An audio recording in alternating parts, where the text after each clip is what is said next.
नमस्कार। आप लोग देख रहे हैं न्यूज बातचीत। महाराष्ट्र और झारखंड के इलेक्शन के बाद जो एग्जिट पोल निकल के सामने आए हैं वो हैरान करने वाला है। और हमने भी एक एग्जिट पोल करवाए हैं महाराष्ट्र और झारखंड के। इस एग्जिट पोल के आधार पर हम कह सकते हैं कि महाराष्ट्र में इस पार्टी की सरकार बन सकती है। और आप भी मुझे कमेंट बॉक्स में कमेंट करके बता सकते हैं कि आपका एग्जिट पोल कितना ज्यादा असरदार साबित हुआ है। चलिए हम बात कर लेते हैं। उससे पहले आप लोगों को हम बता दें कि अगर अभी तक आपने मेरा चैनल को सब्सक्राइब नहीं किया तो कर लीजिए, टेलीग्राम चैनल ज्वाइन नहीं किए हैं तो ज्वाइन कर लीजिए। सबसे पहले हम बात कर लेते हैं महाराष्ट्र की। आप लोगों को महाराष्ट्र नहीं, झारखंड की।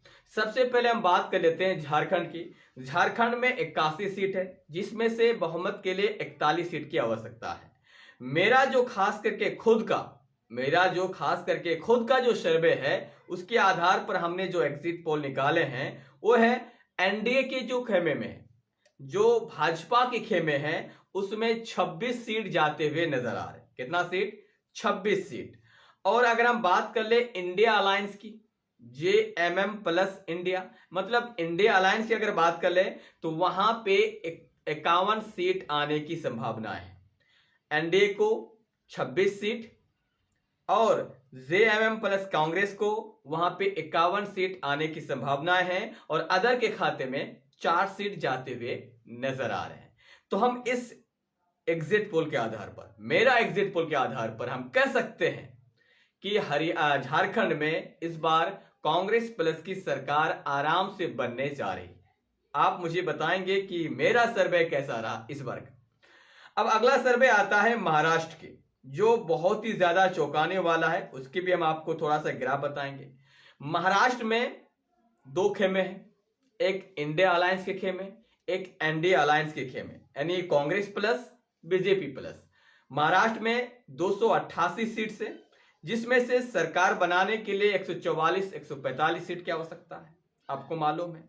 अगर हम सर्वे की बात करें ऑल ओवर की, तो जो भाजपा प्लस है, बीजेपी जो प्लस है, वो 120 से 22 सीट लेके आने में कामयाब हो सकता है। कितना सीट? 120 से 122 सीट लेके आने में कामयाब हो सकता है।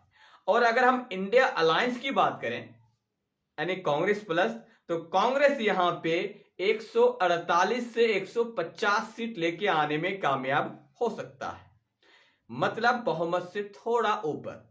और अगर हम बात करें अदर की, अदर यहां पे 19 से 20 सीट लेके आने में कामयाब हो सकते हैं।